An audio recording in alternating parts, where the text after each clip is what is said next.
before I officially start, I just want to, I'll say a couple words. I'm going to go through some pictures. I'll kind of narrate the scene through pictures, through slides, and then we'll show the video. It's about, what, 5 minutes long? Around 5 minutes long, start to finish. And then I'll be available for questions. There is ongoing legal process going on, so I'm going to be limited in some things that I can talk about. But beyond that, I'll answer some questions. Okay? Is the video blurred already or censored? No, No, okay. it's not. No, well, we're gonna probably send it out raw, Okay. and then not the whole entire video, Yeah. but and let you guys, if you want to censor it, you can do that. Yeah, I think it's uncensored.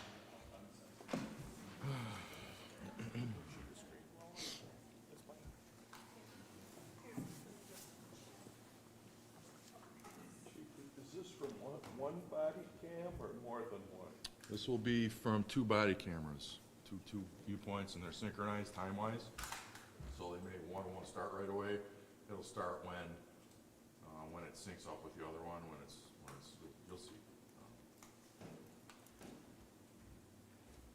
So, when everybody's ready, I'm going to see that in my peanut butter over here.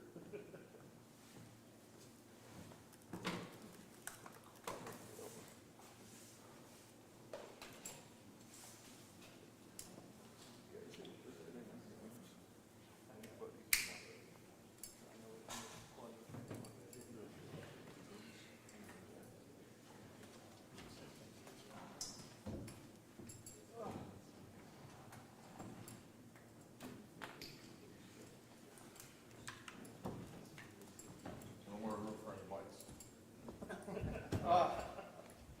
I would just stand up there and hold. I don't. Otherwise, I can't use my paper here. But I'll give it a shot.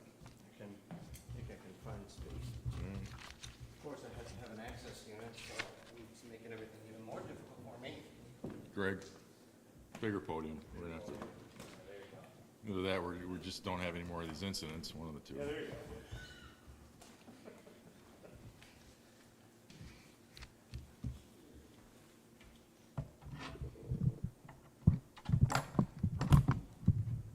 You're blinding me with that light. I can't see my. Thank you.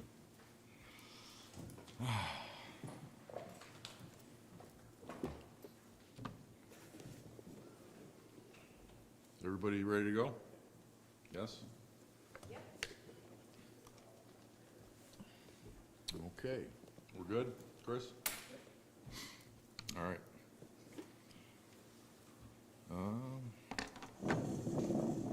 So welcome everybody, thanks for coming out today, we appreciate it.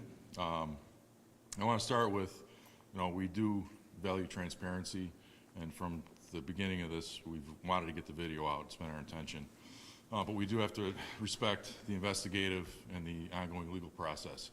So this was the first opportunity that we felt it was appropriate to be able to release the video and talk about the incident. So that's why we're here today.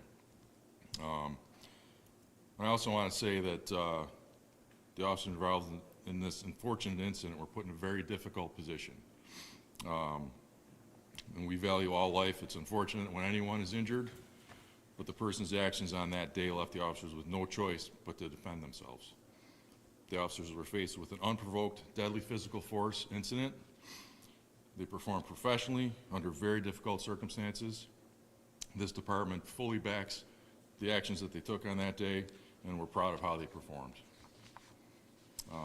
So we're here to talk about the incident that happened on July 12th of this year. The officers were dispatched to a residence in the 4800 block of Bailey Avenue for a domestic disturbance. As they were responding to the incident, they were made aware that the male subject, 26-year-old Raquel Grant, had 2 active warrants. The first officers on scene were Lieutenant Matthew Labuglio and Officer Aiden Vangeloff. Here's a brief timeline of the incident of that evening. The first officers were on scene within 3 minutes from the time they were dispatched. They attempted to make contact with Mr. Grant by yelling into the residence for him.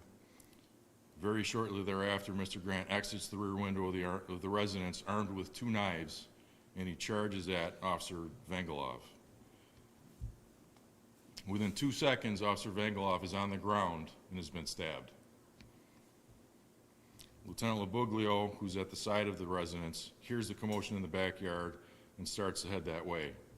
And that's a view from his body camera. As you can see, Officer Vangeloff is on the ground. He's already been stabbed. Lieutenant Labuglio pulls out his taser. You see that in his hand here, and he activates it. If you look closely, you can actually see one of the lead wires from the taser towards the subject. Simultaneously to Lieutenant Labuglio using the taser, Officer Vangeloff kicks the subject, and he kicks him backwards. And you see he loses his balance. Mr. Grant regains his feet. He does not retreat. He does not drop the knives, and he assumes an aggressive stance, as you can see there. Both officers then transition to their firearms, and they use them to stop the threat of imminent deadly force against them.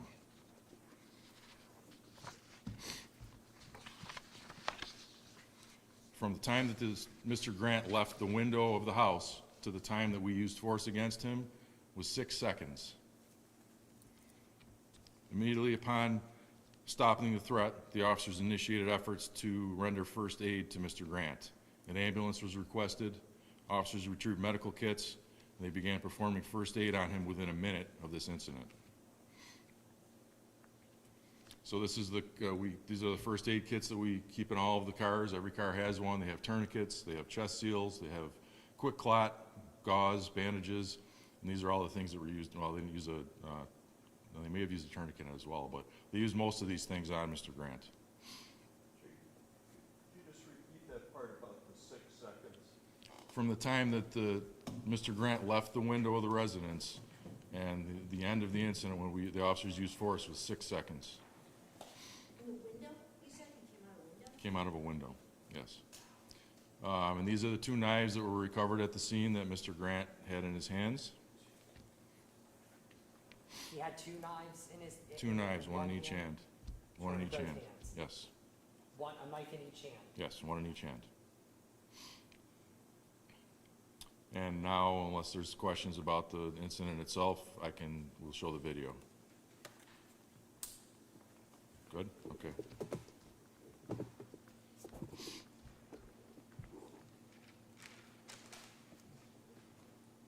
The audio won't kick on for a few seconds. That's the way the system's set up.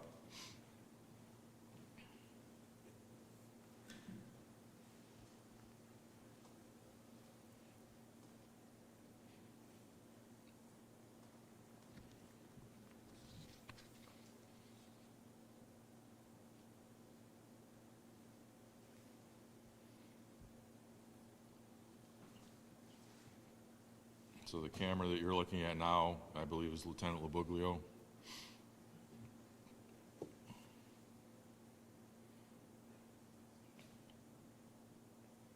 And this is one of the complainants. Like I said, we were called there for domestic.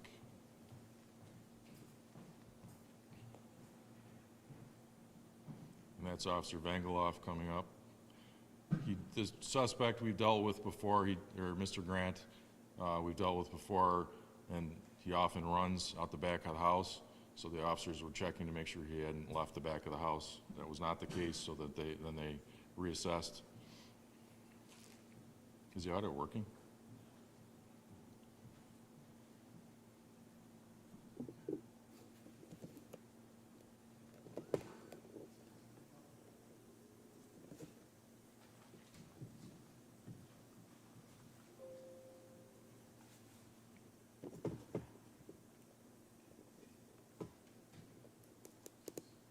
Apologize for the snafu here.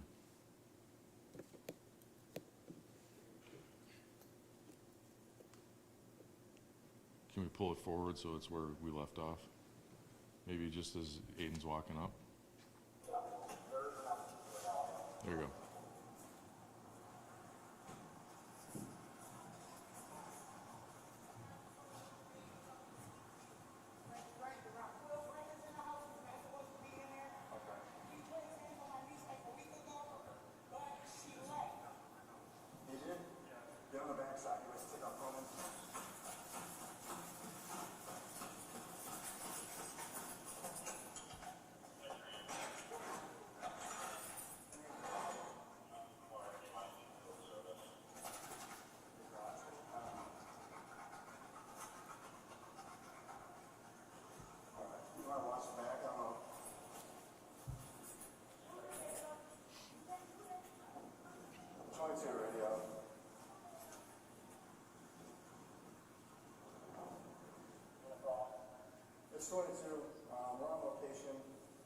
believed to be inside the premise. We did hear a noise when we first got location.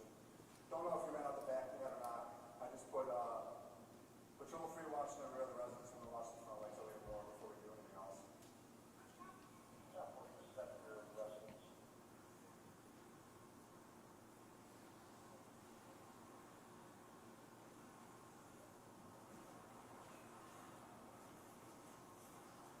And this is the subject I was thinking about. He likes to run and hide.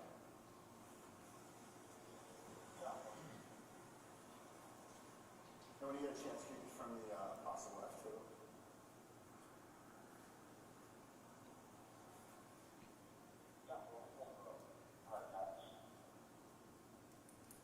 Thank you. When he talks about F2, that's a warrant check. So he's asking to verify that there's warrants.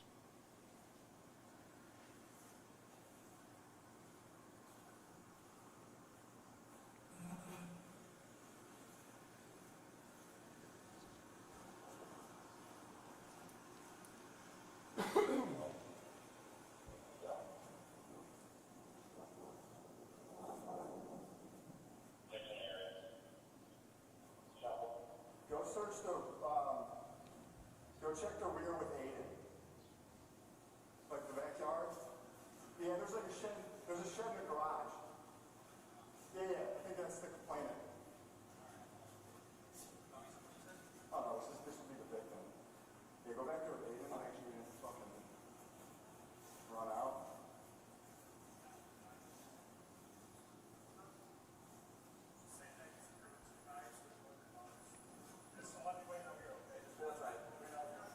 I know. Okay, is he in front of me? Do anything with these now? Okay. Okay. All right, stay on the back. I'm gonna open the door and haul out. Let's. Watch out, man. Just pick up. So, watch the one on the right, I guess. Rickwald? It's Amherst Police.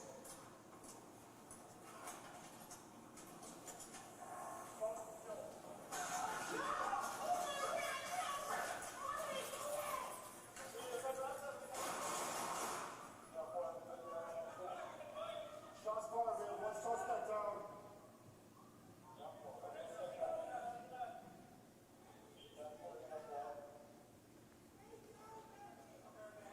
We need your, we're going to. Don't go towards those knives. Get that med kit, John. Stay on coverage. You got a med kit?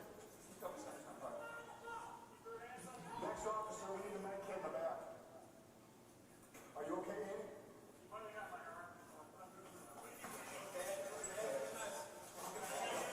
Get gloves on. You need a chest seal on there. He's got a bullet hole on the side there.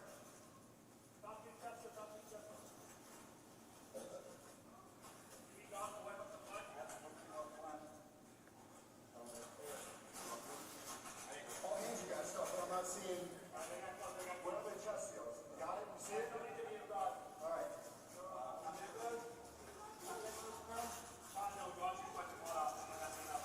Yeah, you're gonna have to do a seal, sweep. Yep. Get on that, right? Yep. Let me check it out. Hold on.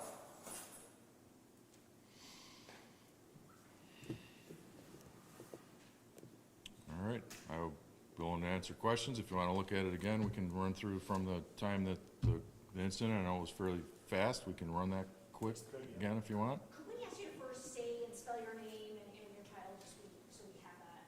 Sure. It's Chief Scott Chamberlin, Chamberlin, Of the Amherst Police. of the Amherst Police Could Department. you give us the timeline, like what time the call came in, what time you arrived, and then, Can you, Chris, One slide there. can you squirt it back, slide it back to the timeline? That has it all on there. And someone did ask me, and I can run through the slides again.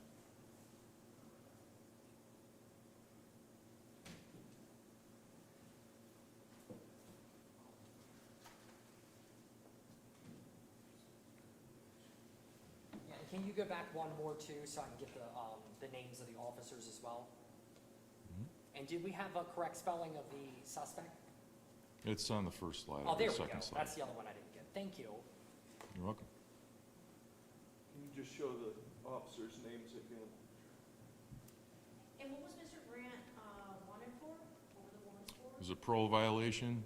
I don't know exactly what that was, and there was another warrant with several charges on it. It was a criminal contempt first. I think it was a stolen vehicle. I think there's another felony in there, a couple petty larcenies. But it was a felony warrant. And this was a domestic call? Or a mental Yes, health that's what it was. call? It was called in as a domestic call, yes. Can you elaborate more on? There had been an incident there, I guess they were arguing about something, and one of the relatives, I think, of the victim called and asked us to come out to try to mediate it, and it never got to that point, obviously. Was there like a temporary restraining order or anything? There is an order of protection in place, but it's a non-offensive order, which means basically he's not barred from being at the residence or around the petitioner. He just can't do anything offensive around that person. Can you provide an update on officers, their condition and obviously the suspect as well? Yeah, Officer Vangelov was treated and released from ECMC shortly after he was injured. He's recovering and will be back to duty as soon as he's recovered.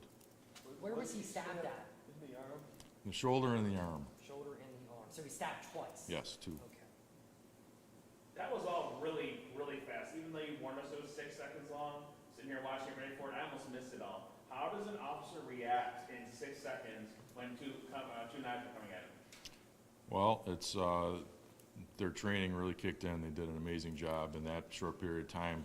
Lieutenant Labuglio used his taser and transitioned to his firearm, and that was within about 4 seconds that all that happened. Officer Vangelov had nowhere to go. He was backed up. If you saw the scene there, he was back. Behind him was a fence, and so he had nowhere to go. You can see in the first slide that he had his hand up to say, "Hey, back off," kind of trying to defend himself, but he didn't even have a chance to get his gun out in 2 seconds. So he fell back and was able to kick Mr. Grant away, which I think obviously helped the situation as well. They both performed amazingly. Like you said, it was in a 6 second time period. A lot of things happened, and they both performed very, very well. Has APD had issues? I know they said they know he usually runs. They're obviously familiar with him. Has APD had issues with him where he's become physically violent? I don't think we've had anything where he's fought with us in particular. I can't speak to other agencies. I don't know that. Would you say this would be almost a suicide by cop situation then, if he's had been violent before? I didn't see, it seemed like he was trying to harm our officers. I don't think he was, I think that was his intent. If you look at the look on his face, I don't think we can question what his intent was. I have a question as far as the info being released. This happened on Saturday, but it wasn't released to the public until the following week, Monday, late afternoon. Why was that? Well, we released some information on Saturday night, just a very brief statement. We wanted to get our ducks in a row as far as making sure that we had all the facts correct before we released anything more detailed. And then obviously, like I said, we have to respect the investigative process and legal process before we can do something like this, where we can release video and answer questions in So you said particular. you did release something on Saturday night. What? We put out just a brief statement that there was an incident and an officer and another person were injured. So we did put something out Saturday night. What charges is Grant now facing? Any charging questions should be referred to the DA's office. Has he been charged or not yet? Any charging questions should be referred to the DA's office. Is he still at ECMC? Yes, he's still at ECMC. And did both officers fire or just the one? Both officers fired. How many shots? But the officer who wasn't stabbed, he was the one who deployed a taser and fired shots at the same time? Not at the same time. He deployed his taser. He was able to see that there was not a connection with the taser didn't make connection. So then he discarded the taser and transitioned to his firearm. How many shots were fired? It sounded like. 5 total. Okay, between the two officers? Yes. Any update on the condition of the suspect? I believe he's in serious condition, last I heard. He was shot, I know, in the side, anywhere else, or? I believe he was shot on the side and also in the elbow. Kind You of said the this- elbow? Elbow, yeah. Did the state AG's office reach out at all? Are they looking into this? I know they sent. We reached out to them that night, and they did come out and working with them. No findings from them yet? No. Usually they just do fatal, right? Yes, obviously we didn't know what the outcome was going to be, so we did get them involved, just because that's the process. Is there any kind of administrative leave going on with the officers, or? It's very short, just as a course of business. The Officer Vangelov is injured, so he won't come back till he's healed up. And Lieutenant Lobuglio is just out for a short time, and he'll be back to work very shortly. What does it say about the dangers of a police officer's daily duties? I mean, somebody's never been battle before, they show up, and he runs out with two knives. Yeah, I think this is something that we talk about with our officers all the time, that you can't get complacent and you don't know when something like this is going to happen. It could happen in 2 seconds, right? This was a kind of a routine call, and the next thing Officer Vangelov knows, he's on the ground and he's been stabbed. So, yes, it's a dangerous job. We handle 57,000 plus calls per year, every year, and we're a big agency. We have a lot of officers, and these kinds of things are certainly possible. We've been lucky for a very long time that we haven't had one, but it can happen at any time, anywhere. Just one more time, officers mentioned, and you mentioned as well, that the grant was known to the police.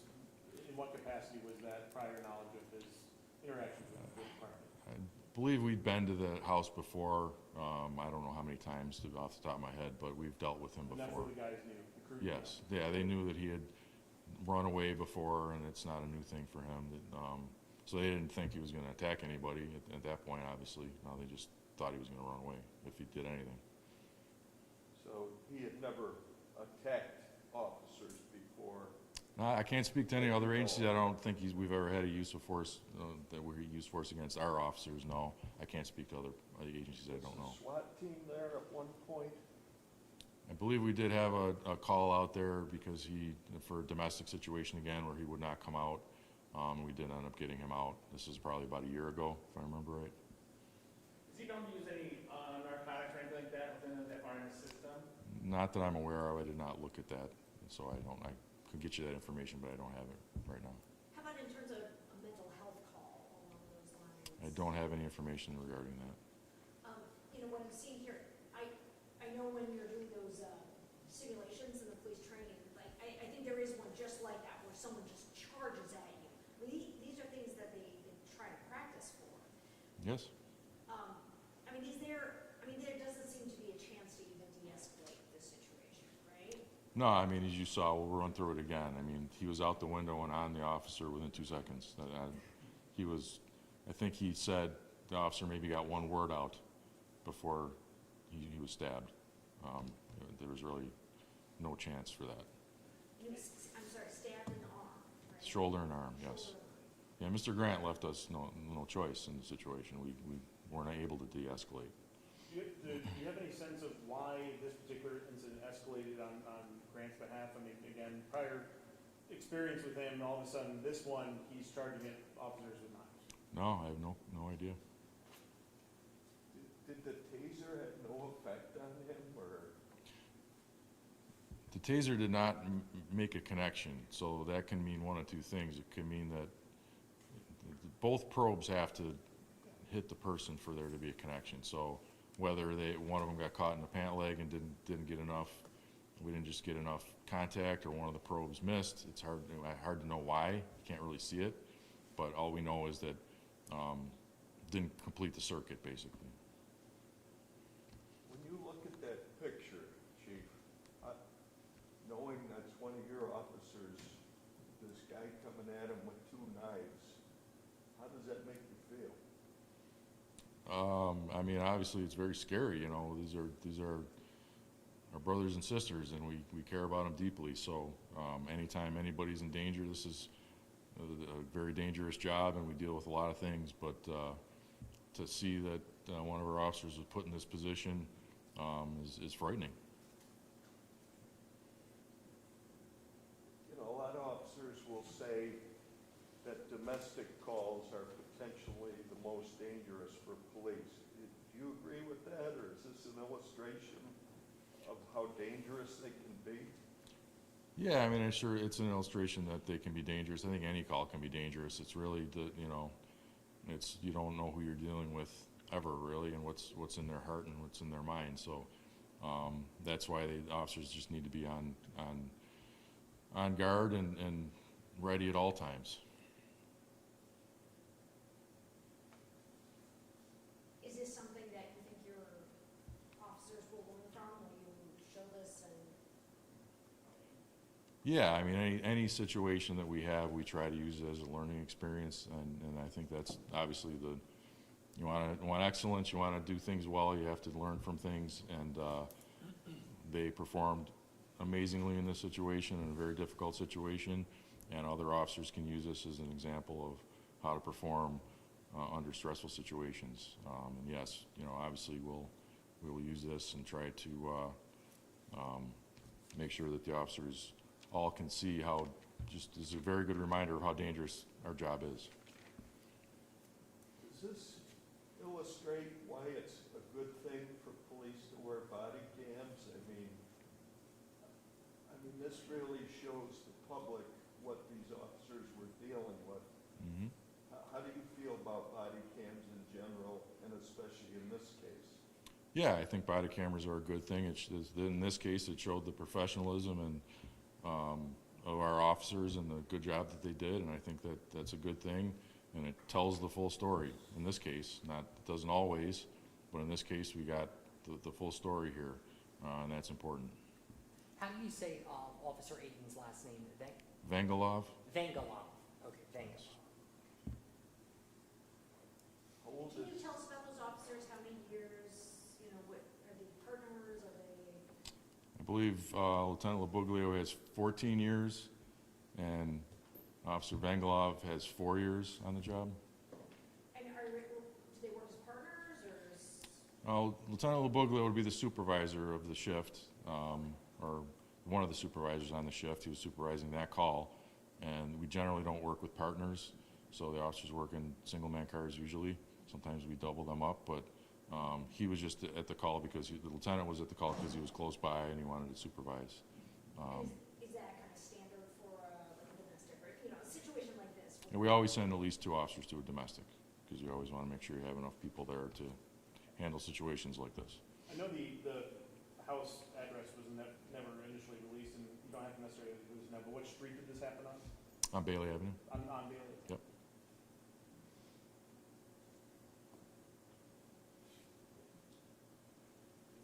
If it's helpful, Chief, I can go through the slides if they need to get notes or anything off the slides. Yeah, that'd be great.